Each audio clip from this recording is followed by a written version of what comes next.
ಜಯಪುರದ ಅಧಿದೇವತೆಯಾದಂತಹ ಮಹಾನ್ ತಪಸ್ವಿ ದೇವಿಯ ಚರಿತಾಮೃತವನ್ನು ಪಾನ ಮಾಡಿ ತನ್ನೆಲ್ಲರ ಜನ್ಮದ ಸಫಲತೆಯನ್ನು ಮಾಡಿಕೊಳ್ಳಲು ಆಗಮಿಸಿರುವಂತಹ ತಾವೆಲ್ಲ ಮಹಾನ್ ಸದ್ಭಕ್ತರಿಗೂ ವಂದಿಸುತ್ತಾ ಜಪಯಜ್ಞ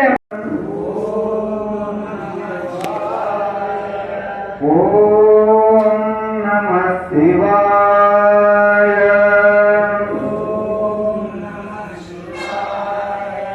ಓಂ ನಮಃ ಶಿವಾಯ ಓಂ ನಮಃ ಶಿವಾಯ ಓಂ ನಮಃ ಶಿವಾಯ ಓಂ ನಮಃ ಶಿವಾಯ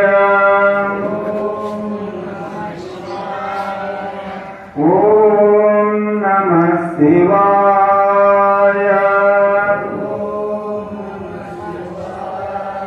ಓಂ ನಮಃ ಶಿವಾಯ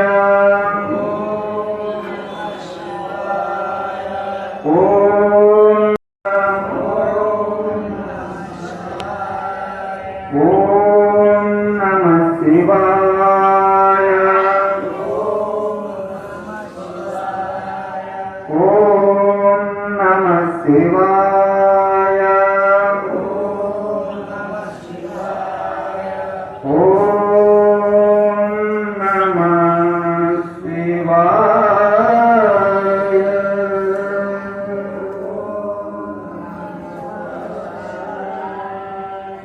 ಜಯ ಮಂಗಳಂ ಜಯ ನಮಃ ಪಾರ್ವತಿ ಹರ ಮಹಾದೇವ श्री श्री हठयोगी रेवण सिद्धेश्वर स्वामी महाराज की जय जानम्मा देवी माता की जय लक्ष्मी देवी माता की जय सकल साधु संत महाराज की जय शिव स्वरूपिಗಳೇ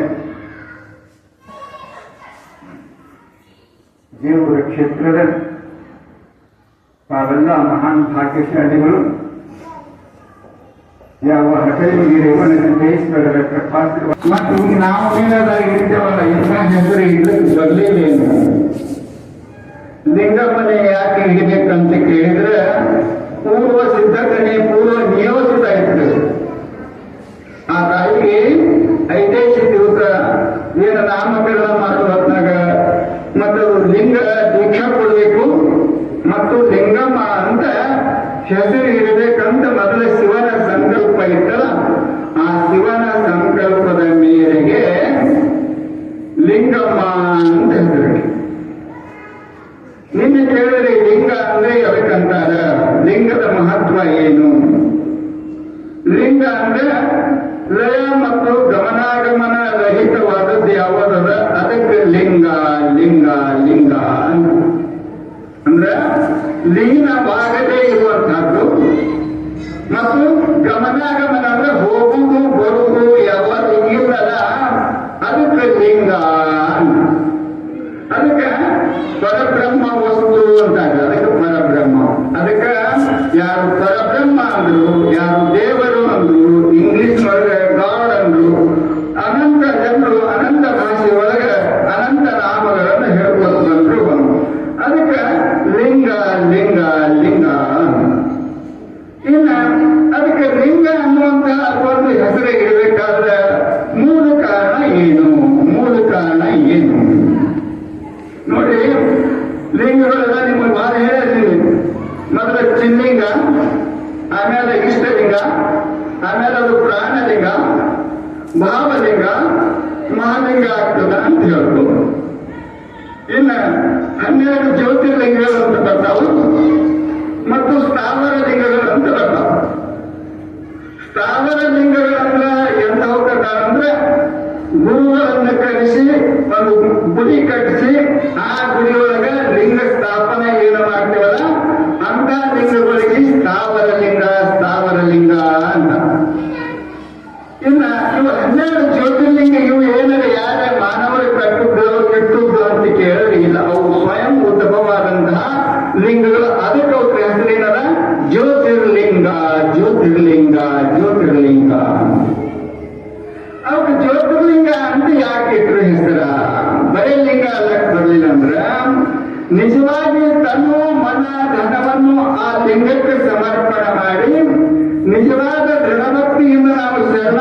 ಸಲುವಾಗಿ ಆ ಲಿಂಗಕ್ಕೆ ನಾವು ಸ್ಪರ್ಶ ಮಾಡಿದೆವು ಅಂತಂದ್ರ ನಮ್ಮಲ್ಲಿ ಜ್ಞಾನದ ಜ್ಯೋತಿಯನ್ನು ಬೆಳಗಿಸುವಂತಹ ಸಾಮರ್ಥ್ಯ ಆ ಲಿಂಗಗಳಿಗೆ ಅದ ಅಂತ ತಿಳ್ಕೊಂಡು ಅವತ್ತು ಜ್ಯೋತಿರ್ಲಿಂಗ ಜ್ಯೋತಿರ್ಲಿಂಗ ಜ್ಯೋತಿರ್ಲಿಂಗ ಜ್ಯೋತಿ ಅಂದ್ರೆ ಬೆಳಕ.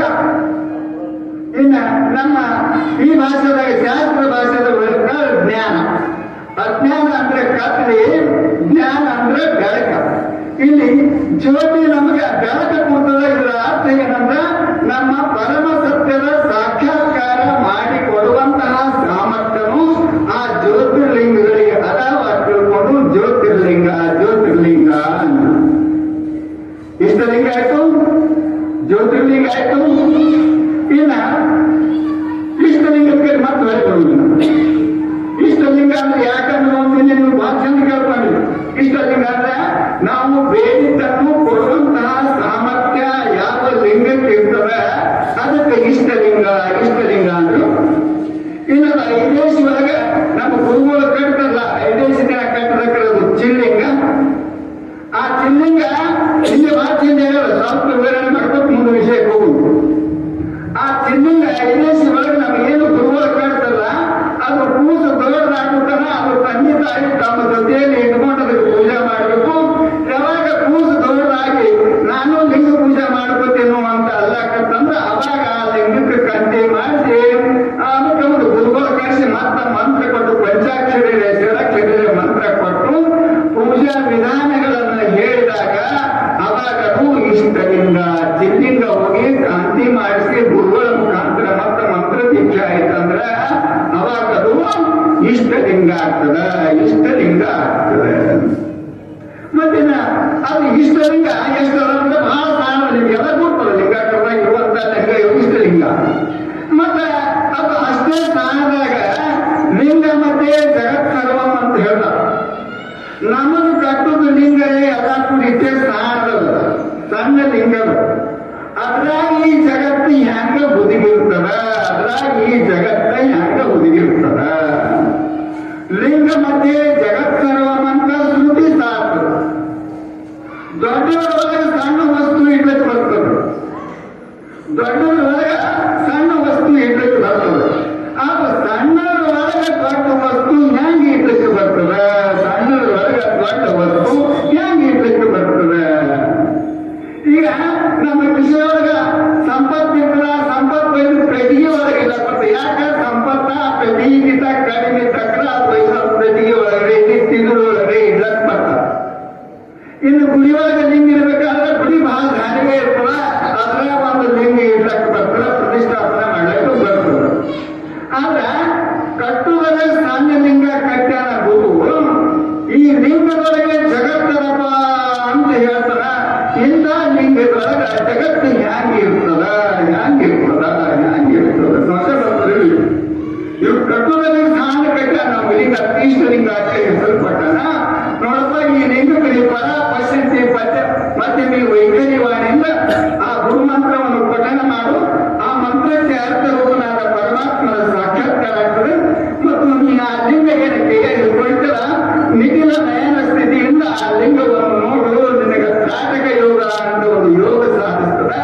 ಆ ಯೋಗ ನಿನಗೆ ಸಾಧಿಸದಕ್ಕ ಅವಾಗ ನಿಮ್ಮ ಸಣ್ಣ ಲಿಂಗದೊಳಗೆ ಇಡೀ ದೊಡ್ಡ ಜಗತ್ತ ನಿನಗ ತೋರ್ತದ, ದೊಡ್ಡ ಜಗತ್ತ ನಿನಗ ತೋರ್ತದ.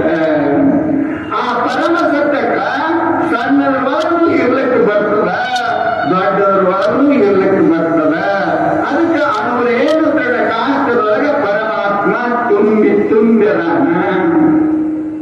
ಬ್ರಹ್ಮಾಂಡದೊಳಗೂ ಪರಮಾತ್ಮ ಅದಾನ, ಪಿಂಡಾಂಡದೊಳಗೂ ಪರಮಾತ್ಮ ಅದಾನ. ಇಲ್ಲಿ ಮತ್ತೆ ನೀವು ಸಮಸ್ಯೆ ಬರ್ತದೆ. ಬ್ರಹ್ಮಾಂಡದ ಮೂರು ಲೋಕ ತುಂಬಿದ್ದು ಸ್ವರ್ಗ ಮೃತ್ಯು ಪಾತಾಳ ಅಂತ. ಅದಕ್ಕೆ ಮೂರು ಲೋಕಕ್ಕೂ ಬ್ರಹ್ಮಾಂಡ. ಇನ್ನೊಂದು ಅರ್ಥದೊಳಗೆ ಬ್ರಹ್ಮಾಂಡದಲ್ಲಿ ಎದಕ್ಕೆ ಬರೋದ್ರೆ ಕೆಳಗೆ 7 ಲೋಕ, ಮ್ಯಾಲೆ 7 ಲೋಕ. ಕೆಳಗಿನ 7 ಲೋಕ ಅಂದ್ರೆ ಅತಳ, ವಿತಳ, ಸುತಳ, ರಸಾತಳ, ತಳ, ತಳ, ಪಾತಾಳ ಅಂತ ಕೆಳಗೆ 7 ಲೋಕ. ಇಲ್ಲಿ ಮ್ಯಾಲೆ ಹಿಡ್ಕೊಂಡ ಮ್ಯಾಲ ಭೂಲೋಕ, ಭೂಲೋಕ, ಸುವರ್ಲೋಕ, ಮಹಾಲೋಕ, ತಪೋಲೋಕ, ಮ್ಯಾಲೆ 7 ಲೋಕ. ಮತ್ತೆ ಇಂತಹ ದೊಡ್ಡದು ಇವು ಪ್ರಪಂಚ ದೊಡ್ಡದು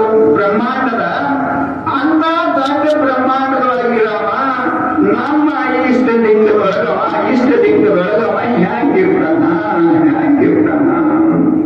ಎಂಥ ಅದ್ಭುತ ಅಂದ್ರೆ ಇದಕ್ಕಂತರ ಸೋಸಿಗ ಸೋಸಿಗ ಸೋಸಿಗ. ಈಗ ನಮಗೊಂದು ಸ್ಥಾನದ ಯಾಕೆ ಲಿಂಗ ಕಟ್ಟಿ ಕೊಟ್ಟು ಅಂದ್ರೆ ನೋಡಪ್ಪ, ಬ್ರಹ್ಮಾಂಡ ಇಷ್ಟು ದೊಡ್ಡದ, ಅಂತ ದೊಡ್ಡ ಬ್ರಹ್ಮಾಂಡದ ತುಂಬಾ ಶಿವ ಅದಾನ. ಅಂತ ಶಿವನ ಪಾದ ಎಲ್ಲವ ಪಾತಾಳ ಲೋಕದಾಗ ಇದಕ್ಕಂತ ಕೆಳಗಿನ 7 ಲೋಕ ಇರ್ತದ. ಕೆಳಗಿನ ಪಾತಾಳ ಲೋಕದೊಳಗೆ ಅವನ ಪಾದ, ಮ್ಯಾಲ ಎಲ್ಲಕ್ಕಿಂತ ಕೊನೆಯ ಲೋಕ ಯಾವ್ದದ? ತಪೋಲೋಕ, ಅಲ್ಲಿ ಅಂಬು ಶಿರ. ಮತ್ತ ಅಂತ ದೊಡ್ಡ ಪರಮಾತ್ಮಗೆ ನೀ ಪೂಜೆ ಹ್ಯಾಂಗ ಮಾಡವ? ನಿನಗೆ ಅವನ ಪಾದರೇ ನೆಲಕ್ತವೋ ಅಥವಾ ಏನು ಅವನ ಮಸ್ತಕರೇ ನೆಲಕ್ತವೋ?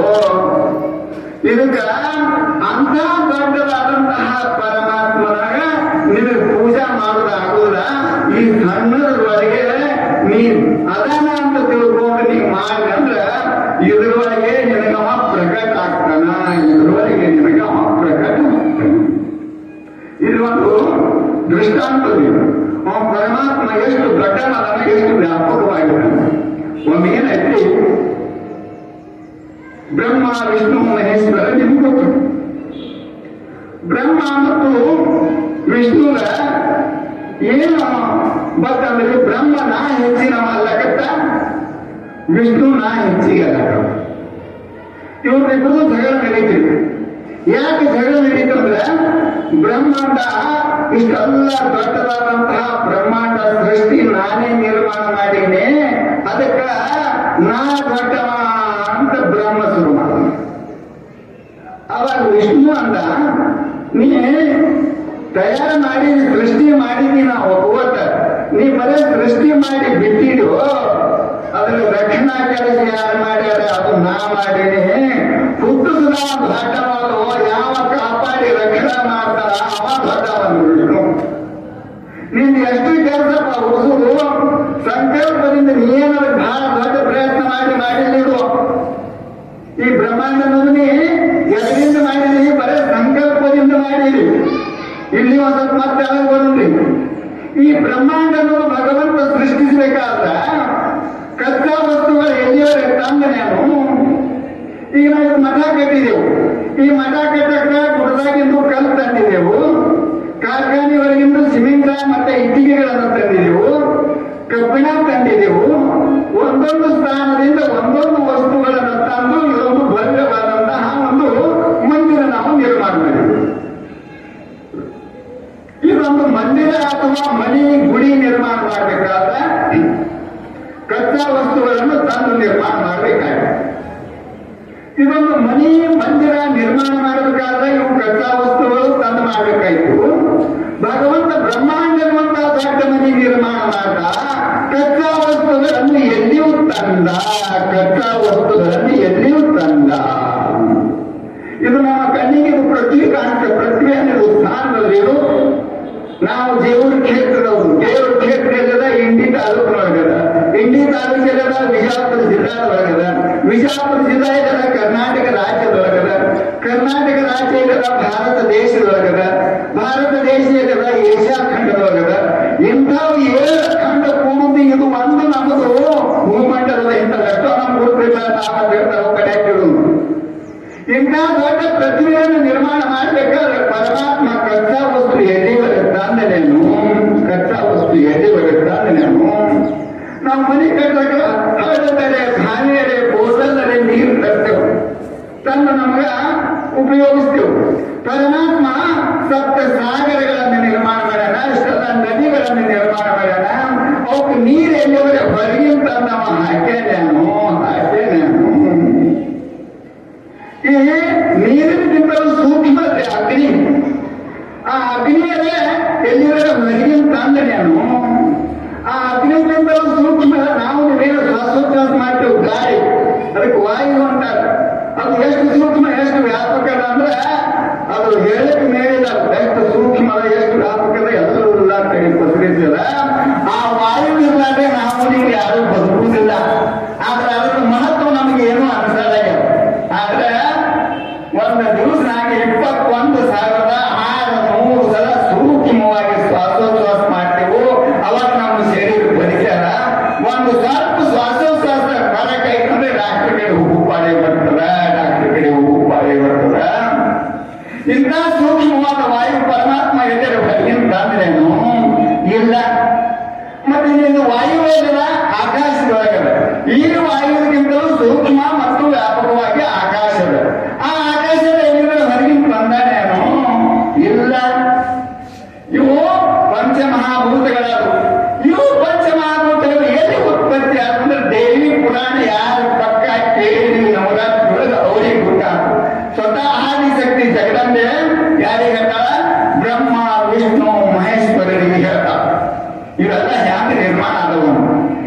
ಪಂಚಮಹಾಭೂತಗಳಿದ್ದಾನೆ ಇವು ಆದಿಶಕ್ತಿ ಜಗದಂಬೆ ತನ್ನಲ್ಲಿರುವಂತಹ ಮೂರು ಗುಣಗಳಿಂದ ಸತ್ವ ರಜ ತಮ ಅನ್ನುವಂತಹ ಮೂರು ಗುಣಗಳಿಂದ ಆದಿಶಕ್ತಿ ಜಗದಂಬೆ ಇವು ಪಂಚಮಹಾಭೂತಗಳನ್ನು ನಿರ್ಮಾಣ ಮಾಡ್ಯಾರ. ಆ ಪಂಚಮಹಾಭೂತದೊಳಗೆ ನಾವು ನೀವೆಲ್ಲ 84 ಲಕ್ಷ ಜೀವರಾಶಿಗಳು ಅದರೊಳಗೆಲ್ಲ ಉತ್ಪತ್ತಿ ಆಗಿದೆ. ಇಂಥ ದೊಡ್ಡದು ಬ್ರಹ್ಮಾಂಡ. ಇದರ ತುಂಬಾ ಶಿವ ವ್ಯಾಪಕ. ಆ ಆದಿಶಕ್ತಿಗಿಂತಲೂ ಸೂಕ್ಷ್ಮ ಮತ್ತು ವ್ಯಾಪಕ ಪರಬ್ರಹ್ಮನ ಪರಶಿವನ ಅಂತಹ ಪರಶಿವನನ್ನು ಕಾಣ್ಯಪ್ಪ ತಿಳ್ಕೊಂಡು ನಮಗೆ ಇಷ್ಟದಿಂದ ಕೊಟ್ಟಾರ, ಇಷ್ಟದಿಂದ ಕೊಟ್ಟಾರ. ಇಷ್ಟೆಲ್ಲ ಹೇಳಿ ಇಂಥ ದೊಡ್ಡ ಪರಮಾತ್ಮ ಬರೇ ನಮ್ಮ ಕೊಲ ಕಟ್ಟುವುದರಿಂದ ಬಹಳ ಒಂದಿಷ್ಟು ಗಾತ್ರದ ಅಂತದ್ರೊಳಗೆ ಅವ ಹ್ಯಾಂಗಿರ್ತಾನಂದ್ರೆ ಅದಕ್ಕೆ ಅವ್ರು ಏನ್ ಹೇಳ್ತಾರ, ಕಾಣುವುದನ್ನು ಹಿಡಿದುಕೊಂಡು ಕಾಣಲಾಗದುದನ್ನು ಕಾಣು. ನೋಡ್ರಿ ಕಾಣುವುದನ್ನು ಹಿಡಿದುಕೊಂಡು ಕಾಣಲಾಗದುದನ್ನು ಅಂದ್ರೆ ಇದು ಕಾಣುವುದೆಲ್ಲ ಸಗುಣದ. ಈ ಸಗುಣಕ್ಕೆ ಆಶ್ರಯವಾದಂತ ಒಂದು ನಿರ್ಗುಣ ಪರಬ್ರಹ್ಮದ. ಇದು ಕಾಣುವುದನ್ನು ಹಿಡ್ಕೊಂಡು ಆ ಕಾಣಲಾದಂತಹ ಸತ್ಯವಾದ ಪರಶಿವನ ಸಾಕ್ಷಾತ್ಕಾರ ನೀವು ಮಾಡ್ಕೊಡಪ್ಪ ಅಂತ ತಿಳ್ಕೊಂಡು ಅದಕ್ಕೆ ಲಿಂಗ ಕೊಟ್ಟಾರಿ, ಅದಕ್ಕೆ ಲಿಂಗ ಕೊಟ್ಟಾರ. ಪಕ್ಕ ತಿಳ್ಕೊಂಡಿರ್ತ ಲಿಂಗ ನಮ್ಗೆ ಯಾಕೆ ಕೊಡ್ತಾನ, ಅದು ನಾವು ಹೊಲ ಯಾಕೆ ಕಟ್ಕೋಬೇಕು ಅನ್ನೋದು ಈ ಬಹಳ ಮಂದಿಗೆ ಏನ್ ಪರಿಸ್ಥಿತಿ ಬಂದದಂದ್ರೆ ಐದೇಶ ಗುರುಗಳು ಲಿಂಗ ಕೊಟ್ಟದ್ದು ಚಿಲ್ಲಿಂಗ್ ಇರ್ತದ. ಅವರು ಸ್ವಾಮಿಗಳು ಲಿಂಗ ಕಟ್ಟಿ ಅವರು ನಮ್ಮ ಮನೆಗೆ ಹೋಗುದ್ರಾಗ ಈ ನಮ್ಮ ಲಿಂಗ ಎಲ್ಲಿ ಹೋಗಿರ್ತದೋ ಅವ್ರು ಕಟ್ಕೊಂಡು ಕೂಸು ಮೊದಲೇ ಅಜ್ಞಾನ ಇರ್ತಾರ, ಅದಕ್ಕೂ ಗೊತ್ತಿರುವುದಿಲ್ಲ. ಈ ತಂದು ಏನು ಸ್ವಾಮಿಗಳು ತಂದು ಕಟ್ಸಿರ್ತಾರಲ್ಲ ಅವರಿಗೂ ಇದು ಎಲ್ಲಿರ್ಬೇಕು ಹ್ಯಾಂಗ ಮಾಡ್ಬೇಕು ಅನ್ನೋ ಪ್ರಜ್ಞೆ ಇಲ್ಲ, ಪ್ರಜ್ಞೆ ಇಲ್ಲ, ಪ್ರಜ್ಞೆ ಇಲ್ಲ. ಅದಕ್ಕ ಇದು ಲಿಂಗ ಅಂದ್ರೆ ಹೆಸರಿಲ್ಲ. ದಾನಮದೇವಿಗೆ ಲಿಂಗಮ್ಮ ಅಂತ ಹೆಸರಿಡಬೇಕಾದ ಮೂಲ ಕಾರಣ ಏನಂದ್ರ ನಾವು ಎಲ್ಲಿ ರೀತಿ ತಪ್ಪಲಕತ್ತೀವೋ ಅಂದ್ರೆ ಮೊದಲಿಗೆ ಮೂಲದೊಳಗೆ ತಪ್ಪಲಕತ್ತೀವೋ. ಸುಮ್ಮನೆ ನಾವು ಬರೀ ಲಿಂಗಾಯತರು ನೀರು ಸೇವೆ ಲಿಂಗಾಯತರು ಹಂಗ ಹಿಂಗ ಅಂತ ಹೇಳ್ಕೊಂಡು ಹೊಂಟಿದೆವು. ಯಾವಾಗ ನಾವು ನೀರು ಸೇವೆ ಲಿಂಗಾಯತರು ಆಗ್ತೇವತ್ತಂದ್ರ ಸದ್ಗುರುನಾಥ ಕೊಟ್ಟಂತ ಲಿಂಗವನ್ನು ಸರಿಯಾಗಿ ಪೂಜೆ ಮಾಡಿಕೊಂಡು ಅದರೊಳಗ ಪರಶಿವನನ್ನು ಕಂಡೇ ಬಂದ್ರ ಅವಾಗ ನಾವು ನಿಜವಾದ ಲಿಂಗಾಯತರಾಗ್ತೇವು, ನಾವು ಲಿಂಗಾಯತರಾಗ್ತೇವೆ. ಏನು ಸ್ವಲ್ಪ ಲಿಂಗ ಪೂಜೆ ಹ್ಯಾಂಗ್ ಮಾಡ್ಕೋಬೇಕು ಅದರ ವಿಧಾನಗಳಿವೆ.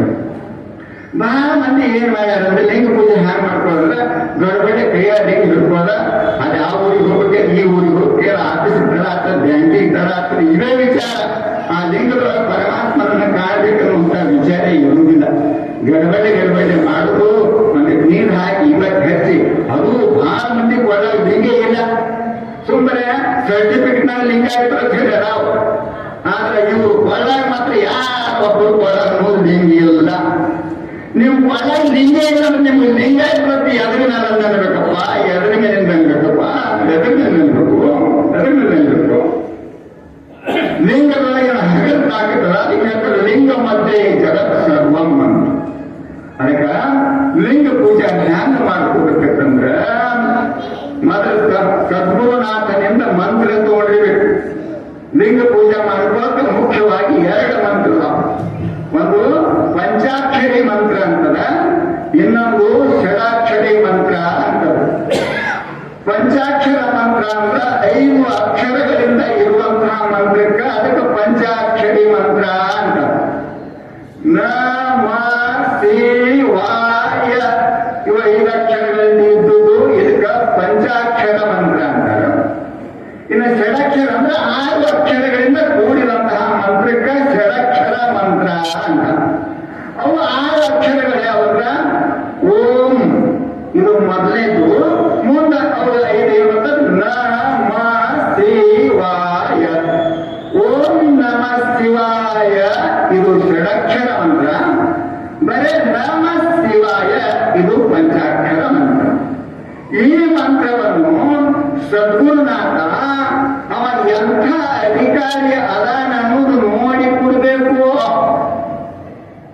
ನಿರ್ಗುಣ ನಿರಾಕಾರನಾದ ಪರಮಾತ್ಮನ ಸಾಕ್ಷಾತ್ಕಾರ ಮಾಡಿಕೊಳ್ಳುವಂತಹ ಅವನಿಗೆ ಯೋಗ್ಯತೆ ಇತ್ತು ಅಂದ್ರ ಅವನಿಗೆ ಷಡಕ್ಷರ ಮಂತ್ರವನ್ನು ಬೋಧಿಸಬೇಕು. ಏನು ತಾಕತ್ತಿದ್ದಿತ್ತಂದ್ರ ಅವನಿಗೆ ನಮ ಶಿವಾಯ ಅನ್ನುವಂಥ ಪಂಚಾಕ್ಷರ ಮಂತ್ರವನ್ನು ಓದಿಸಬೇಕು.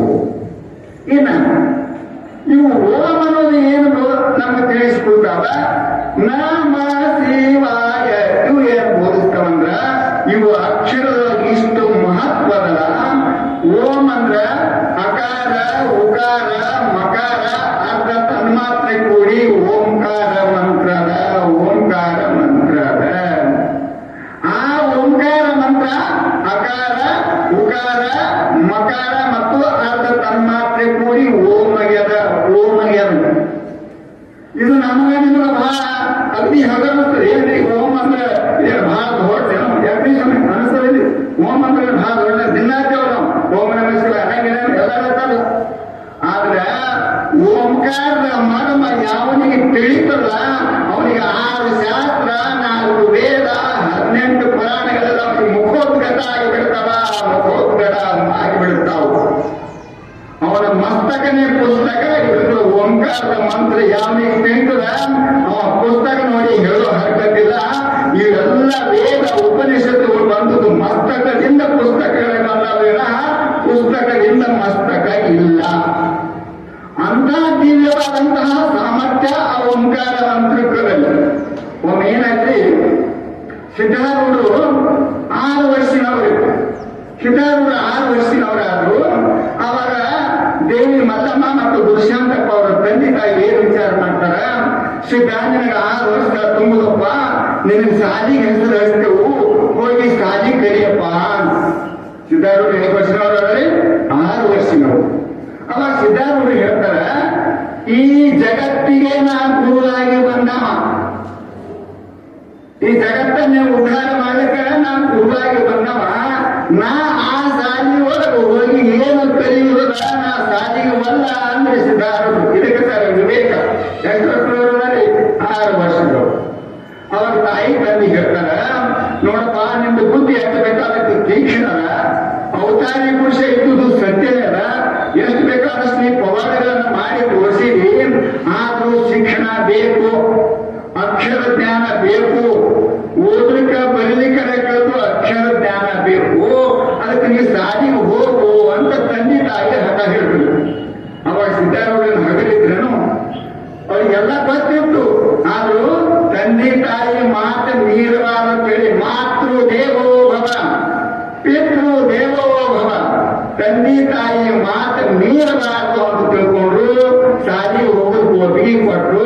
ಅವಾಗ ಪುರುಷೋತ್ತಪ್ಪ ದಡ ಅಂಗಡಿಗೆ ಹೋದ, ಒಂದು ಪಾಟಿ ಬಿಸಿ ತೋಡ, ಒಂದು ಪಾಟಿ ಕಡು ಹಾಕೊಂಡು ಸಾಲಿಗೆ ತಗೊಂಡು ಬಂದನ್ರಿ. ಸಿದ್ಧಾರೂಢರಿಗೆ ಕೈ ಹಿಡ್ಕೊಂಡು ಸಾಲಿಗೆ ತಗೊಂಡು ಬಂದು ಅಲ್ಲಿ ಸಾಲಿ ಮಾಸ್ತ್ರಿಗೆ ಹೇಳ್ತಾನ, ನೋಡಿ ನಮ್ಮ ಹುಡುಗ ಸ್ವಲ್ಪ ಕೂತಾರ, ಮತ್ತೆ ಅವನಿಗೆಲ್ಲ ಅಕ್ಷರ ಜ್ಞಾನ ಮಾಡಿಕೊಡಿ, ಅಕ್ಷರ ಜ್ಞಾನ ಮಾಡಿಕೊಡಿ. ಅವನ ಕಾಡ್ತ ನಿಮ್ಗೆ ಕಿರುಕುಳ ಮಾಡ್ತಾನ, ಅದಕ್ಕೆ ನೋಡ್ಬೇಡಿ, ದಯಮಾಡಿ ಅವನಿಗೆ ಅಕ್ಷರ ಜ್ಞಾನ ಮಾಡಿಕೊಡ್ರಿ. ಆಯ್ತು ನಮ್ಮ ಹುಡುಗ ಹೇಳಿದೀನಿ, ಕಾಳಜಿ ಮಾಡ್ಬೇಕಪ್ಪ, ನೀವು ಹೋಗಿ ನಾ ಅಕ್ಷರ ಜ್ಞಾನ ಮಾಡಿ ಕೊಡ್ತೀನಿ. ಗುರುಶಂಕಪ್ಪ ಸಾಲಿಂದ ಹೊರಗೆ ಹೋಗೋದಕ್ಕೆ ಸಾಲಿ ಮಾಸ್ತರು ಸಿದ್ಧಾರೂಢರಿಗೆ ಹೇಳಿದ್ರು, ಏತಮ್ಮ ಮೊದಲು ನಿಮ್ ಪಾಟಿ ತಗೊಂಬರ. ಸಿದ್ಧಾರೂಢರು ಪಾಟಿ ತೆಗೆಸಿದ್ರು, ತಗೊಂಡು ಹೋದ್ರು. ಅವಾಗ ಸಾಲಿ ಮಾಸ್ತರು ಏನ್ ಮಾಡ್ರಿ, ಓಂ ಅನ್ನುವಂತ ಅಕ್ಷರ ಹಾಕ್ಬರ್ರಿ. ಓಂ ಅನ್ನುವಂತ ಅಕ್ಷರ ಬಂದ್ರು, ಸಿದ್ಧ ಇದು ತೀಡು. ಅವಾಗ ಸಿದ್ಧಾರೂಢರು ಕೇಳಿದ್ರು, ಇದು ಏನು ಬಂದಿರಿ, ಇದು ಏನು ಬಂದಿರಿ? ಇದು ಓಂ ಅನ್ನುವಂತ ಅಕ್ಷರ ಬಂದಿರಪ್ಪ. ಈ ಓಂಕಾರದಲ್ಲಿ ಎಲ್ಲ 56 ಅಕ್ಷರಗಳು, ಸ್ವರ, ವ್ಯಂಜನ ಎಲ್ಲ ಇದರಿಂದ ಉತ್ಪತ್ತಿ ಆಗ್ಯಾವ. ವ್ಯಾಕರಣ, ಛಂದಸ ಎಲ್ಲ ಉತ್ಪತ್ತಿ ಆಗೋದು ಇದರಿಂದ ಆಗ್ಯದ. ಮೊದಲು ಓಂ ಬರೀದು ಕಲ್ತೆ ಅಂದ್ರ ಮುಂದಿನ ಎಲ್ಲ ನಿನ್ನ ಮೂಲಾಕ್ಷರಗಳು ಬರೀಲಿಕ್ಕೆ ಬಹಳ ಸುಲಭ ಆಗ್ತದ. ಇದು ಓಂ ಅನ್ನೋ ಅಕ್ಷರ ಬರೀನು, ಇದಕ್ಕೆ ತಿದ್ದು ತೀರು ಅಂತ. ಅವಾಗ ಸಿದ್ಧಾರೂಢರು ಕೇಳಿದ್ರು, ಅದು ಓಂ ಅಂತ ಬರ್ದಿರಿ ಒಪ್ಕೋತ. ಓಂ ಅಂದ್ರೆ ಏನು ಅಂದ್ರೆ ಸಿದ್ಧಾರೂಢರು ಓಂ ಅಂದ್ರೆ ಏನು ಅಂದ್ರೆ. ಅವಾಗ ಸಾಲಿ ಮಾಸ್ತ್ರ ಏನ್ ಮಾಡ್ತಾರ, ನೋಡಪ್ಪ ಈಗ ನೀ ಸಣ್ಣವಿದ್ದಿ, ಈಗ ನಿನ್ನ ಹೇಳೋದಕ್ಕೆ ತಿಳಿಯಂಗಿಲ್ಲ. ಇದ ನಿಮ್ದು ಬುದ್ಧಿ ಅಲ್ಪ ಬುದ್ಧಿ. ಅದಕ್ಕೆ ಮಾತ್ರ ಓಂ ಅನ್ನೋ ಅಕ್ಷರ ಬರೋದು ತೀರು. ನೀನು ಓಂ ಅನ್ನೋದು ಬರ್ಲಿಕ್ಕೆ ಬಂತು ಅಂದ್ರ ಮುಂದೆ ನಾ ನಿನಗೆ ತಿಳಿಸಿಕೊಡ್ತೇನೆ ಅಂತ ಸಿದ್ಧಾರೂಢರು ಬಿಟ್ಟಿದ್ರಿ. ನನಗೆ ಮುಂದೆ ತಿಳಿಸಿಕೊಡುವುದು ಬ್ಯಾಡ್ರಿ, ಮೊದಲು ಓಂ ಅನ್ನೋದು ವೇದದ ಅದರೊಳಗೆ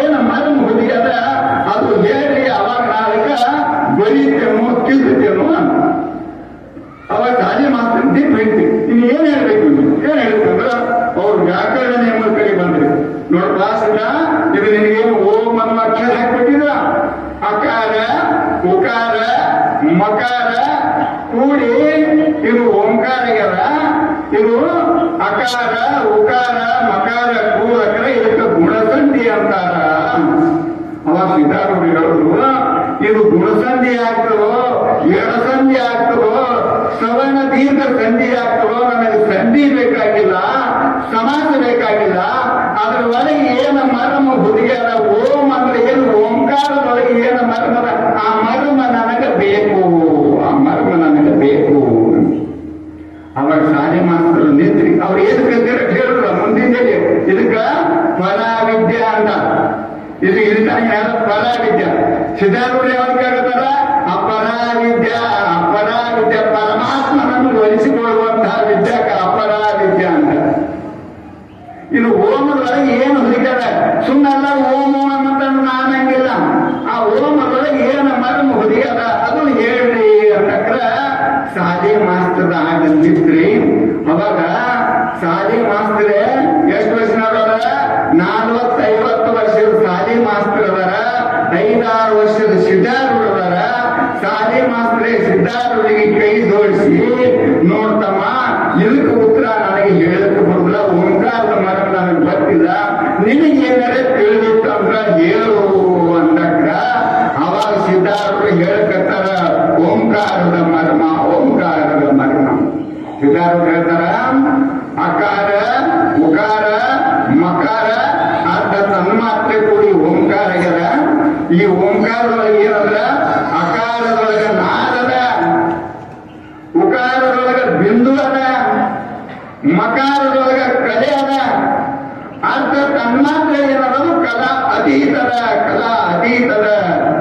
ಇದು ಓಂಕಾರ ಅಂದ್ರೆ ಹ್ಯಾಂಗಂದ್ರ ನಿರ್ಗುಣ ನಿರಾಕಾರದಿಂದ ಸಗುಣ ಸಾಕಾರ ಹ್ಯಾಂಗ ಬತ್ತು, ಸಗುಣ ಸಾಕಾರದಿಂದ ನಾವು ನಿರ್ಗುಣ ನಿರಾಕಾರಕ್ಕೆ ಹ್ಯಾಂಗ ಹೋಗೋದಕ್ಕೆ ಬರ್ತಾರಂದು ಪೂರ ಮರ್ಮ ಈ ಮಂತ್ರದ ಒಳಗ ಹುದಿಯದ. ಅದು ನಮಗೆ ಯಾವಾಗ ತಿಳಿತದಂದ್ರ ಶ್ರೋತ್ರಿಯ ಬ್ರಹ್ಮ ನಿಷ್ಠ ಸದ್ಗುರುನ ಮುಖಾಂತರ ಓಂಕಾರ ಮಂತ್ರವನ್ನು ತಗೊಂಡು ಪರ ಪಶ್ಯಂತಿ ಮಧ್ಯಂತಿ ವೈಖರಿವಾಣಿಯಿಂದ ಆ ಮಂತ್ರವನ್ನು ಪಠಣ ಮಾಡಿ ಆ ಮಂತ್ರಕ್ಕೆ ಅರ್ಥರೂಪನಾದ ಪರಮಾತ್ಮನ ಸಾಕ್ಷಾತ್ಕಾರ ನಮಗೆ ಆಯ್ತು ಅಂದ್ರ ಅಲ್ಲಿ ನಾದ ಬಿಂದು ಕಲೆಗಳ ಜ್ಞಾನ ನಮಗಾಗ್ತದ. ನಾದ ಬಿಂದು ಕಲೆಗಳ ಜ್ಞಾನ ನಮಗಾಗ್ತದೆ. ಇದು ಓಂಕಾರ ಇದಂಥವ್ರಿಗೂ ಗೋಚರಕ್ಕೆ ಬರ್ತಂದ್ರೆ ಪರಮಹಂಸ ಸ್ಥಿತಿಯೊಳಗೆ ಇರಬೇಕು. ಪರಮಹಂಸ ಸ್ಥಿತಿ ಬಂದವರಿಗೆ ಓಂಕಾರದ ಮರ್ಮ ತಿಳಿದು ತಿಳ್ಕರಿಸಿದರು.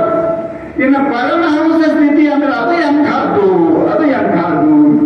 ಪರಮಹಂಸ ಸ್ಥಿತಿಗೆ ಬಂದವರು ಯಾರಂದ್ರೆ ಸ್ವಾಮಿ ವಿವೇಕಾನಂದರ ಗುರುಗಳಾದಂತಹ ರಾಮಕೃಷ್ಣ ಪರಮಹಂಸರು. ರಾಮಕೃಷ್ಣ ಅವರಿಗೆ ಒಬ್ಬರಿಗೂ ರಾಮಕೃಷ್ಣ ಪರಮಹಂಸ ಅಂತ ತಿಳಿದು. ಯಾಕಂದ್ರೆ ಪರಮಹಂಸ ಅಂತ ತಿಳಿದುಪಟ್ಟಂದ್ರ ಪರಮಹಂಸ, ಪರಮ ಅಂದ್ರೆ ಶ್ರೇಷ್ಠ, ಹಂಸ ಅಂದ್ರೆ ಪಕ್ಷಿ. ಶ್ರೇಷ್ಠವಾದಂತ ಒಂದು ಪಕ್ಷಿ ಅದು ಎಂತ ಪಕ್ಷಿ ಅಂದ್ರ ಹಂಸ ಪಕ್ಷಿ. ಅದು 1 ಲೀಟರ್ ಹಾಲಿನೊಳಗ 5 ಮಿಲಿ ಅಥವಾ 10 ಮಿಲಿ ನಾವು ನೀರು ಹೆಚ್ಚಿನ ನೀರಿನೊಳಗೆ ತಮ್ಮ ಹಾಲು ಹಾಕಿದ್ರು ಸಹಿತ ನೀರೆಲ್ಲ ಬಿಟ್ಟು ತನ್ನ ಚುಂಚುವಿನಿಂದ ಬರೇ ಹಾಲಕ್ಕೆ ತೋತನ ನೀರ ಕೆಳಗೆ ಬಿಡ್ತದ. ಅಂತ ಸ್ಥಿತಿ ಬಂದವನಿಗೆ ಓಂಕಾರದ ಮರ್ಮ ಗುರುತಾಗ್ತದೆ. ಇಲ್ಲಿ ನೀರಂದ್ರೆ ಶಬ್ದ ಸ್ಪರ್ಶ ರೂಪ ರಸ ಗಂಧ ಅನ್ನುವಂತ ವಿಷಯಗಳು, ಕಾಮ ಕ್ರೋಧ ಲೋಭ ಮೋಹ ಮದ ಮತ್ಸರ ಅನ್ನುವಂತ ಅರಿಷಡ್ವರ್ಗಗಳು, ಅಷ್ಟ ಮದಗಳು, ಕುಲ ಮದ, ರೂಪ ಮದ, ವಿದ್ಯಾ ಮದ, ಧನ ಮದ, ತಪೋ ಮದ, ಜ್ಞಾನ ಮದ ಅನ್ನುವಂತ 8 ಮದಗಳು. ಅರಿಷಡ್ವರ್ಗಗಳನ್ನು ಅಷ್ಟ ಮದಗಳನ್ನು ಯಾವ ಸುಟ್ಟು ಭಸ್ಮ ಮಾಡುವಂತಹ ಸಾಮರ್ಥ್ಯ ಬಂದಿರ್ತದಲ್ಲ ಅವನಿಗೆ ಓಂಕಾರದ ಮರ್ಮ ತಿಳಿತದ, ಅವನಿಗೆ ಓಂಕಾರದ ಮರ್ಮ ತಿಳಿತದ. ಇಂಥ ಓಂಕಾರ ಯಾವಾಗ ಗೋಸ್ತಾನ ಸದ್ಗುರು ಅಂದ್ರ ಈಗ 5 ಒಳಗ ಸಿದ್ಲಿಂಗ ಹೋಗಿ ಇಷ್ಟಲಿಂಗ ಏನಾಗಿರ್ತದ ಸಣ್ಣ ಕೂಸಿನ 5 ದಿನ ಕಟ್ಟುದು ಸಿದ್ಲಿಂಗ. ಮುಂದೆ 5-6 ವರ್ಷ ನಮ್ಮ ಗುರುಗಳು ಕರೆಸಿ ಅವನಿಗೇನು ಮಂತ್ರ ದೀಕ್ಷೆ ಕೊಟ್ಟಲ್ಲ ಅದಕ್ಕೆ ದೀಕ್ಷೆ ದೀಕ್ಷೆ ದೀಕ್ಷಾ ಅಂತ. ಅದಕ್ಕೆ ದೀಕ್ಷೆ ಅಂತ ಯಾಕಂದ್ರೆ ದೀಕ್ಷೆ ಅಂದ್ರೆ ಯಾಕಂದ್ರೆ ದೀಯತೆ ಚಕ್ಷು ಇತಿ ದೀಕ್ಷಾ. ಆ ಸದ್ಗುರುನಾಥ ನಮ್ಮ ಮೊದಲು ಯಾರು ತೊಗಲಿನ ಕಣ್ಣಿರ್ತಾವ, ಈ ತೊಗಲಿನ ಕಣ್ಣಿನಿಂದ ನೋಡಿದ್ರೆ ಹೊರಗಿನ ಜಗತ್ತು ಕಾಣಿಸ್ತದ, ಒಳಗಿನ ದಿವ್ಯವಾದಂತಹ ಜ್ಞಾನ ನೇತ್ರವನ್ನು ತೆರೆದು ಕೊಡ್ತಾರ. ಅದು ದೀಕ್ಷಾ. ದೀಯತೆ ದೀಯತೆ ಚಕ್ಷು ಇತಿ ದೀಕ್ಷಾ. ಅಲ್ಲೇ ಪಂಚಾಕ್ಷರ ಮಂತ್ರರೇ ಷಡಾಕ್ಷರ ಮಂತ್ರರೇ ಬೋಧಿಸಿದ್ರು ಅಂದ್ರ ಅವಾಗ ನಾವು ಲಿಂಗಾಯತ್ರಪ್ಪ ಒಳ್ಳಾಗ ಲಿಂಗ ಒಂದು ಕಟ್ಕೊಂಡು ಸುಮ್ಮ ನಾವು ಲಿಂಗಾಯತ್ರ ಅಂತ ಅಂದ್ರಿಲ್ಲ. ಇಲ್ಲಿ ಲಿಂಗಮಾಗಿ ಎದಕ್ಕೆ ಅವತರಿಸಿ ಬಂದಾರಂದ್ರ ಈ ಲಿಂಗ ಮಾಧ್ಯಮದಿಂದ ಪರಮಾತ್ಮನನ್ನು ಕಾಣೋದು ಎಲ್ಲರೂ ಬಿಟ್ಟಾರ. ಎಲ್ಲರ ಲಿಂಗ ಎದೆಯಲ್ಲಿ ಬಿದ್ದವು ಗೊತ್ತಿಲ್ಲ. ಆ ಲಿಂಗ ಎಲ್ಲರಿಗೆ ತೆಗೆದುಕೊಟ್ಟು ಈ ಲಿಂಗದೊಳಗ ಪರಶಿವಾನನ್ನು ತೋರಿಸುವ ಸಲುವಾಗಿ ಲಿಂಗಮ್ಮ ಲಿಂಗಮ್ಮ ಲಿಂಗಮ್ಮ ಅಂತ ದಾನಮಗ ಅಲ್ಲಿ ಮೊದಲ ಹೆಸರಿಟ್ಟಾರ. ಮುಂದೆ ಯಾವಾಗ ಕೂಡಲ ಸಂಗಮಕ್ಕೆ ಮಾಡಬೇಕ ಅಲ್ಲಿ ಅಣ್ಣ ಬಸವಣ್ಣನವರಿಗೆ ದಾನಮ್ಮ ಅಂತ ಮುಂದೆ ನಾಮಕರಣ ಮಾಡ್ತಾರೆ. ಇಲ್ಲಿ ಶಿವಲಿಂಗ ನಾವು ಹ್ಯಾಂಗ ಪೂಜಾ ಮಾಡ್ಕೋಬೇಕು, ಇಷ್ಟಲಿಂಗವನ್ನು ನಾವು ಹ್ಯಾಂಗ ಪೂಜಾ ಮಾಡ್ಕೋಬೇಕು. ನಾಳೆ ಮಂದಿ ಎಲ್ಲರೂ ಲಿಂಗಾಯತರಿದ್ದವ್ರು ಎಷ್ಟೇ ಕಟ್ಟು ಲಿಂಗ ಕಟ್ಟಿರ್ತಾರೆ. ಆದ್ರೆ ಲಿಂಗವನ್ನು ನಾವು ಹ್ಯಾಂಗ ಹಿಡಿಬೇಕಂದ್ರೆ ಎಡಕಿನ ಕೈ ಒಳಗ ಲಿಂಗ ಇಡಬೇಕು. ಲಿಂಗ ಎಷ್ಟು ದೂರ ಹಿಡಿಬೇಕಂದ್ರ ಲಿಂಗ ಬಹಳ ದೂರನೂ ಹಿಡಿಬಾರ್ದು, ಬಹಳ ಸಮೀಪನೂ ಹಿಡಿಬಾರ್ದು. ಅದು ಎಷ್ಟು ಅಂತರದೊಳಗಿರ್ಬೇಕಂದ್ರ ನಮ್ಮ ಮೂಗಿನ ತುದಿಯಿಂದ 6 ಬೆರಳ ಅಷ್ಟೇ ಇರಬೇಕು. ಅಷ್ಟು ಪ್ರಮಾಣ ನಾವು ಕೈ ಹಿಡಿದು ಲಿಂಗ ಪೂಜೆ ಮಾಡಬೇಕು, ಶುರು ಮಾಡಬೇಕು. ಗುರುಪಾಠ ಮಂತ್ರವತ್ತು ಅಖಂಡವಾಗಿ ಅದು ನಡೀಬೇಕು. ಇನ್ನು ಆ ಲಿಂಗದ ದೃಷ್ಟಿ ನಮ್ಗೆ ಹ್ಯಾಂಗ ಇಡಬೇಕು? ಕಣ್ಣ ತೆರೆದು ನಾವು ಲಿಂಗ ಪೂಜೆ ಮಾಡ್ಕೋಬೇಕು, ಕಣ್ಣ ಮುಚ್ಚಿ ಲಿಂಗ ಪೂಜೆ ಮಾಡಬೇಕು. ಇದು ಬಹಳ ಮರಮದು. ಇಲ್ಲಿ ಪೂರ್ತಿ ಕಣ್ಣ ತೆರೆದು ನಾವು ಲಿಂಗ ಪೂಜೆ ಮಾಡ್ಕೋಬೇಕಂದ್ರ ಲಿಂಗ ಅಷ್ಟೇ ಕಾಣಿಸಂಗಿಲ್ಲ. ಅದ್ರ ಮ್ಯಾಲಿಂದ ದೃಷ್ಟಿ ಹೊರಗೆ ಹೋಗಿ ಹೊರಗಿನ ವಸ್ತುಗಳು ಕಾಣಿಸೋದು ಶುರು ಮಾಡ್ತಾವ. ಲಿಂಗದ ಮ್ಯಾಲ ನಮ್ದು ಇಷ್ಟ ಉಳಿಯಂಗಿಲ್ಲ. ಅದಕ್ಕ ಕಣ್ಣ ಪೂರ ತೆರೆದು ಲಿಂಗ ಪೂಜೆ ಮಾಡ್ಕೋಬಾರದು. ಅಂದ್ರೆ ಕಣ್ಣು ತೆರೆದು ಮಾಡ್ಕೋಬಾರ್ದು ಅಂದ್ರೆ ಕಣ್ಣು ಮುಂಚೆ ಮಾಡ್ಕೊಳಕ್ ಬರ್ತದೆ ಅಂತ ಕೇಳಿದ್ರೆ ಅದೂ ಬರಂಗಿಲ್ಲ. ಯಾಕೆ ಬರಂಗಿಲ್ಲ ಅಂದ್ರ ನಮ್ಮ ಕಣ್ಣು ಬರೀ ಏನ ರಾಟ ಅಂದ್ರೆ ಪಕ್ಕ ಮುಚ್ಚುದರ ರಾಟದ, ಪಕ್ಕ ತೆರೆಯುವುದರ ರಾಟದ. ಪಕ್ಕ ತೆರೆದ ಅಂದ್ರೆ ಮುಂದಿನ ವಸ್ತುಗಳು ಕಾಣ್ತಾವ, ಪಕ್ಕ ಮುಚ್ಚಿದೆ ಅಂದ್ರೆ ನಿದ್ದೆ ಹೋಗಿತ್ತು. ಮತ್ತೆ ಲಿಂಗ ಕಾಣಿಸಂಗಿಲ್ಲ, ಅದು ನಿಜ ಕಾಣಿಸಂಗಿಲ್ಲ.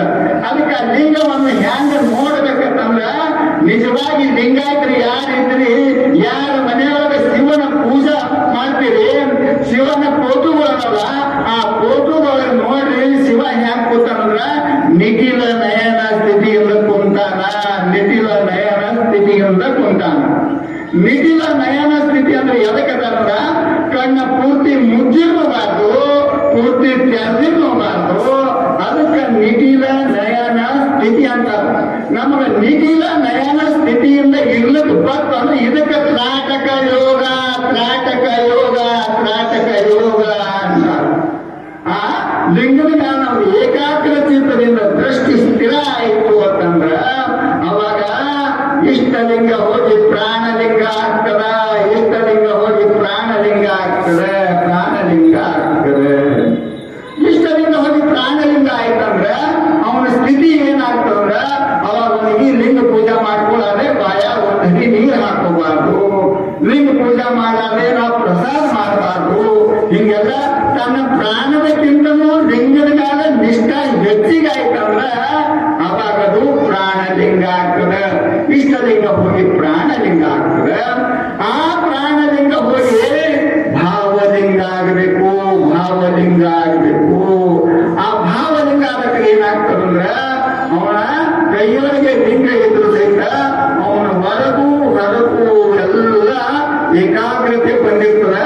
ಎಲ್ಲ ಕಡೆ ಪರಮಾತ್ಮನ ಸಾಕ್ಷಾತ್ಕಾರ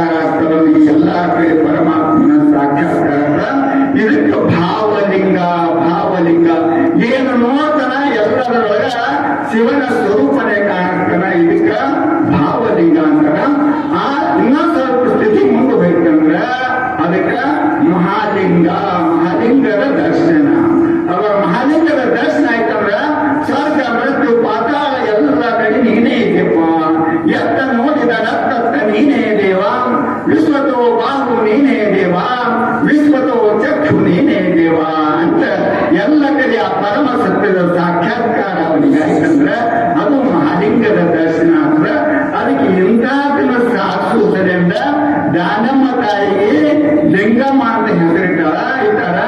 ಆ ಲಿಂಗಮ್ಮವ ಈ ರೀತಿ ನೀವು ಪೂಜೆ ಮಾಡ್ಕೋರಿ ಅಂತ ನಾ ಹೇಳ್ತಿಲ್ಲ, ನನ್ನ ಹಿಂದ ಆ ದಾನಮ್ಮ ತಾಯಿಗೆ ತಿಳ್ಕೊಂಡು ಇದು ಮಾಡೋದು ಬಿಡುವುದು ನಿಮಗೆ ಬಿಟ್ಟುಕೋಬೇಕು ಅಂತ ತಿಳ್ಕೊಂಡು ಈ ಅಪರೂಪ ಪುಷ್ಪಗಳನ್ನು ಆ ಸದ್ಗುರುನಾಥನ ಎಲ್ಲ ಅವರಿಗೆ ಸಮರ್ಪಿಸುತ್ತಾ ತಾವೆಲ್ಲ ಭಕ್ತರಿಗೂ ವಂದಿಸುತ್ತಾ ಮಂಗಲ ಗೀತೆಯೊಂದಿಗೆ ಇವತ್ತಿನ ಕಾರ್ಯಕ್ರಮಕ್ಕೆ ಮಂಗಲ ಮಾಡೋಣ. ಹರಿ ಓಂ ತತ್ಸತ್. ಸಲುವಾಗಿ ಇದು ನಿಜವಾದ ಲಿಂಗದ ಮಹಿಮಾದ. ಈ ರೀತಿ ನಾವು ಲಿಂಗ ಪೂಜೆ ಮಾಡಿಕೊಂಡ್ರೆ ಅವಾಗ ನಾವು ಲಿಂಗಾಯತರಾಗ್ತೇವೆ. ಸುಮ್ಮನೆ ನಾವು ಲಿಂಗಾಯತ ಜಾತ್ರೆ ಹುಟ್ಟಿದೇವೆ ಅಂದ್ರೂ ನಾವು ಲಿಂಗಾಯತರಾಗಿಲ್ಲ. ಬ್ರಾಹ್ಮಣ ಜಾತ್ರೆ ಹುಟ್ಟಿದ್ರೆ ನಾವು ಬ್ರಾಹ್ಮಣರಾಗುವುದಿಲ್ಲ. ಬ್ರಹ್ಮನನ್ನು ಅರಿತಾಗ ಬ್ರಹ್ಮಣ ಆಗಲಿಕ್ಕೆ ಬರ್ತದೆ. ಜಗತ್ತಿನ ತುಂಬಾ ವ್ಯಾಪಕವಾದಂತಹ ಶಿವನ ಸಾಕ್ಷಾತ್ಕಾರ ಮಾಡಿಕೊಂಡಾಗ ಅವಾಗ ಲಿಂಗಾಯತ ಆಗ್ತಾನ. ಅದಕ್ಕೆ ನಾವು ಜಾತಿಯಿಂದ ಲಿಂಗಾಯತರಾಗುವುದಕ್ಕಿಂತಲೂ ನೀತಿಯಿಂದ ಲಿಂಗಾಯತರಾಗಬೇಕು. ಇಲ್ಲಿ ಯಾವ ಸಿದ್ಧಾಂತ ಶಿಖಾಮಣಿ ತೋರಿ ಇದೆಲ್ಲ ಎಲ್ಲೂ ಬಂದವಂದ್ರ ವೀರ ಶೈವರಿಗೆ ಮೂಲವಾದಂತಹ ಗ್ರಂಥ ಸಿದ್ಧಾಂತ ಶಿಖಾಮಣಿ. ಆ ಸಿದ್ಧಾಂತ ಶಿಖಾಮಣಿ ಶಿವಯೋಗಿ ಶಿವಾಚಾರ್ಯರು ಒಬ್ಬ ಅಗಸ್ತ್ಯ ಋಷಿಗೆ ಬೋಧಿಸ್ಯಾರು. ಮತ್ತ ಅವ್ರೆಲ್ಲರೂ ಜಾತಿ ಇದೇ ಜಾತಿ ಅವ್ರಿಗೆ ಪೂಜೆ ಮಾಡಬೇಕು, ಹಿಂಗೆ ಮಾಡಬೇಕು ಅಂತ ಎಲ್ಲಿ ಯಾರು ಹೇಳಿಲ್ಲ. ಅಣ್ಣ ಬಸವಣ್ಣರು ಎಲ್ಲ ಹೇಳಂದ್ರೆ 12ನೇ ಶತಮಾನದಾಗ ಜಗಜ್ಯೋತಿ ಬಸವಣ್ಣ ಅಂತವನು ಇಬ್ಬರು ಯಾರು ಅವನೇ ತೋರಿಲ್ಲ, ಜಗತ್ತು ಕೊಟ್ಟು. ಮತ್ತ ಅಣ್ಣ ಬಸವಣ್ಣ ಎಲ್ಲರಿಗೆ ಲಿಂಗ ಕಟ್ಟಿ ನಿಂತು ಯಾರಿಗೆ ಒಬ್ಬರಿಗೆ ಬಿಟ್ಟ ಇವ್ರಿಗೆ ಬೇಡ ಇವ್ರಿಗೆ ಬೇಕಂತಾನೆ. ನಿಜವಾಗಿ ಶಿವನನ್ನು ಒಲಿಸಿಕೊಳ್ಳುವುದರಲ್ಲಿ ಯಾರು ವೀರರ ಅವ್ರು ಎಲ್ಲರೂ ವೀರಶೈವರು. ಈ ರೀತಿ ಪೂಜೆ ಮಾಡಿಕೊಂಡು ಯಾವ ಪರಮ ಸತ್ಯದ ಸಾಕ್ಷಾತ್ಕಾರ ಮಾಡ್ಕೋತಲ್ಲ ಅವನು ಮುಂಗೈ ಹಿಡಿಯುವಂತಹ ಶಕ್ತಿ ಯಾರಿಗೂ ಇರುವುದಿಲ್ಲ, ಯಾರಿಗೂ ಇರುವುದಿಲ್ಲ. ನಾವು ಸುಮ್ಮನೆ ಅವರು ಹಂಗತರ ಇವ್ರು ಹಿಂಗತರ ಹಂಗ ಇವ್ರು ಹಿಂಗ. ನಮ್ಮ ಹಂತಿನ ಒಂದು ಅದ್ಭುತವಾದಂತಹ ಸಾಮರ್ಥ್ಯ ಹಠಯೋಗಿ ರೇವಣಸಿದ್ದೇಶ್ವರ ಕೃಪಾಶೀರ್ವಾದ, ಧ್ಯಾನಮತಾಯಿ ಕೃಪಾಶೀರ್ವಾದದಿಂದ ನಿಜವಾಗಿ ಲಿಂಗ ಪೂಜೆ ಮಾಡಿಕೊಂಡು ಲಿಂಗದ ಮರಣ ಜಗತ್ತಕ್ಕ ಅರ್ಥವಂದ್ರ ನಮ್ಗೆ ಯಾವ ಭಯ ಇಲ್ಲ, ಯಾವ ಭಯ ಇಲ್ಲ. ನಿಜವನರಿತ ಯೋಗಿ ಯಾವ ಕರ್ಮದ ಕಾಟ, ಭಜನೆಯಿಂದ ಯಾವ ಪುಣ್ಯದ ಒಳಗೂಟ. ನೋಡಿ ಅಂತ ಚಂದ ಹೇಳ್ತಾರ, ಇದಕ್ಕೆ ಶಿವಯೋಗ ಶಿವಯೋಗ ಶಿವಯೋಗ ಅಂತ. ಈ ರೀತಿಯಿಂದ ನಾವು ಶಿವನ ಸಾಕ್ಷಾತ್ಕಾರ ಮಾಡಿಕೊಂಡಾಗ ಇದಕ್ಕ ಶಿವಯೋಗ ಶಿವಯೋಗ ಅಂತಾರ.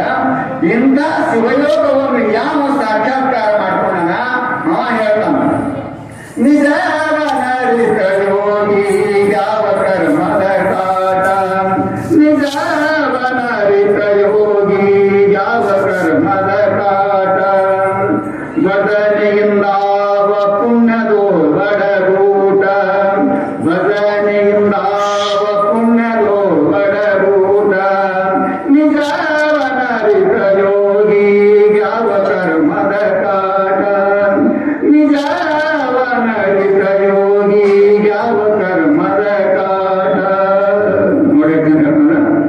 ಈ ಪ್ರಕಾರ ನಿಜವಾಗಿ ಲಿಂಗ ಪೂಜೆ ಮಾಡಿಕೊಂಡು ಮಹಾಲಿಂಗದ ದರ್ಶನ ಯಾವನಿಗೆ ಆಗ್ತದಲ್ಲ ಅವನು ಯಾವ ಕರ್ಮಗಳು ಬಂಧಿಸುವುದಿಲ್ಲ. ಯಾವ ಕರ್ಮ ಒಕ್ಕತನ ಮಾಡಲಿ, ವ್ಯಾಪಾರ ಮಾಡಲಿ, ನೌಕರಿ ಮಾಡಲಿ, ಅವನ ಪ್ರಾರಂಭದಾಗ ಏನಿರ್ತದ ಆ ಉದ್ಯೋಗ ಮಾಡೋದು ಬಿಟ್ಟವ ನಿರ್ಲಿಪ್ತ ಇರ್ತಾನ, ನಿರ್ಲಿಪ್ತ ಇರ್ತಾನ. ಕುಂಬಾರ ಹುಳ ಯಾಕೆ ಕೆಸರಾಗಿ ಯಾವತ್ತು 12-24 ತಾಸ ಕೆಸರಾಗಿ ಇದ್ದು ಬೇಕ ಮೈಯಲ್ಲಿ ಒಂದು ತುಸು ಕೆಸರು ಯಾಕೆ ಹತ್ಕೊಳ್ಳಲ್ಲ. ಹಂಗ ತನ್ನ ಸ್ವರೂಪದ ಸಾಕ್ಷಾತ್ಕಾರವಾದಂತಹ ಜ್ಞಾನಿ ಹೇಗಿರ್ತಾನಂದ್ರ ಎಲ್ಲರ ಇದ್ದು ಸಹಿತ ಎದಕ್ಕೂ ಬೇರಿದಂಗ ಇದು ಮೂಲ ಸ್ಥಿತಿ. ಇಂಥ ಸ್ಥಿತಿ ಬಂತಂದ್ರ ಅವನಿಗೆ ಅತ್ಯಂತ ದುಃಖ ನಿವೃತ್ತಿ, ಪರಮಾನಂದ ರೂಪ ಪ್ರಾಪ್ತಿ, ಮೋಕ್ಷ ಆಗ್ತದ. ಅಂತ ಮೋಕ್ಷ ಪಡ್ಕೊಂಡವನಿಗೆ ಅವ ಹೊರಗೆ ಲಿಂಗಪೂಜೆ ಮಾಡ್ಕೋಬೇಕು, ಜಪ ಮಾಡಬೇಕು, ತಪ ಮಾಡಬೇಕು, ದಾನ ಮಾಡಬೇಕು, ಧರ್ಮ ಮಾಡಬೇಕು, ಪರೋಪಕಾರ ಮಾಡಬೇಕು. ಯಾವ ಕರ್ಮ ಮುಳಿತಾರ ಅದಕ್ಕೆ ನಿಜವನರಿತ ಯೋಗಿ ಯಾವ ಕರ್ಮದ ಕಾಟ, ಭಜನೆಯಿಂದ ಯಾವ ಪುಣ್ಯದ ಒಳಗೂಟ. ಈ ರೀತಿ ಲಿಂಗ ಪೂಜೆ ಮಾಡ್ಕೊಂಡು ಶಿವಯೋಗವನ್ನು ಸಾಧನ ಒಳ್ಳೆ ಮಕ್ಕಳ ಲಿಂಗ ಪೂಜೆ ಮಾಡ್ಕೋಬೇಕು, ದಾನ ಧರ್ಮ ಮಾಡಬೇಕು, ಪರೋಪಕಾರ ಮಾಡಬೇಕು. ಇಂಥ ದೇಹದಲ್ಲಿ ಅವನಿಗೆ ಉಳಿತದೇನು? ಉಳಿಯಂಗಿಲ್ಲ. ಎಲ್ಲಿ ತನಕ ನಮಗೆ ಈಸ್ಗೆ ಪಕ್ಕ ಉಳಿದ್ರ ಅಲ್ಲಿಂದ ನಾವು ಕುಂಬಳಕಾಯಿ ನಾವು ಕಟ್ಕೊಂಡಿರ್ತೇವೆ. ಮತ್ತು ಪಕ್ಕ ಈಸ್ಗೆ ಬಂದ ಬಳಿಕ ಕುಂಬಳಕಾಯಿ ಹರಕತ್ ಏನದ, ಪಕ್ಕ ಈಸ್ಗೆ ಬಂದ ಬಳಿಕ ಕುಂಬಳಕಾಯಿ ಹರಕತ್ ಏನದ. ಹಂಗ ನಿಜವಾಗಿ ನಾವು ಒಮ್ಮ ನಮಗ ಶಿವಯೋಗ ಸಾಧಿಸ್ತು ಅಂದ್ರ ನಾವು ಯಾವ ಪ್ರವಚನ ಕಾರ್ಯಕ್ಕೆ ಹೋಗುದಿಲ್ಲ, ಯಾವ ಗುರುಗಳ ಕಡೆಗೂ ಹೋಗುದಿಲ್ಲ. ನಮ್ಮ ಒಳಗೆ ಪರಮ ಸತ್ಯದ ಸಾಕ್ಷಾತ್ಕಾರ ಇರ್ತದ. ನಮ್ಮ ಒಳಗೂ ಅದೇ ಇರ್ತದ, ಹೊರಗೂ ಅದೇ ಇರ್ತದ. ಅದಕ್ಕೆ ಹೇಳೋಣ, ನಿಜವಾದ ಅರಿತ ಯೋಗಿ ಯಾವ ಕರ್ಮದ ಕಾಟ ಭಜನೆಯಿಂದ ಅವ ಪುಣ್ಯದ ಒಳಗೂಟ. ಮುಂದೊಂದು ದೃಷ್ಟಾಂತ ಹೇಳ್ತಾನೆ. ಕನಸಿನೋಳ ಅರಸಿಗೆ ಬಡತನವಾಗಿ ತಜ್ಜನಿತ ದುಃಖವನ್ನು ಎತ್ತರೋಳಿದಂತೆ ನಿಜವನ್ನರಿತ ಯೋಗಿ ಯಾವ ಕರ್ಮದ ಕಾಟ.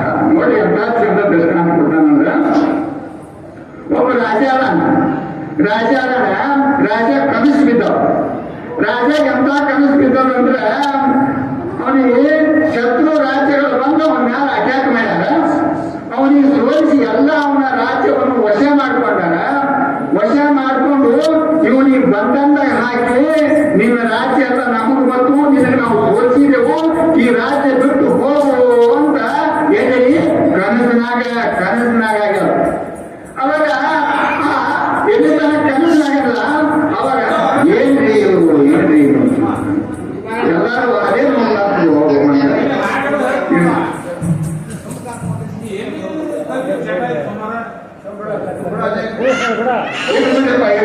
ನಾನು ಹೇಳೋ ಇದು ಒಬ್ಬರಿಂದ ಎಲ್ಲರಿಗೂ ಭಂಗ ಆಗ್ತದೆ. ನಮ್ಮ ಮಕ್ಕಳು ನಮಗೂ ಮುದ್ದೆ ಇರ್ತಾವ, ಆದ್ರಿಂದ ಜಗತ್ತಿನ ಸ್ವಲ್ಪ ಅದು ಎಲ್ಲರಿಗೂ ನೋಡ್ಬೇಕು ಹೇಳು ಅಂತ. ಎಲ್ಲಿ ಬರ್ತೀರಿ ನಮ್ದು ಹೂಳ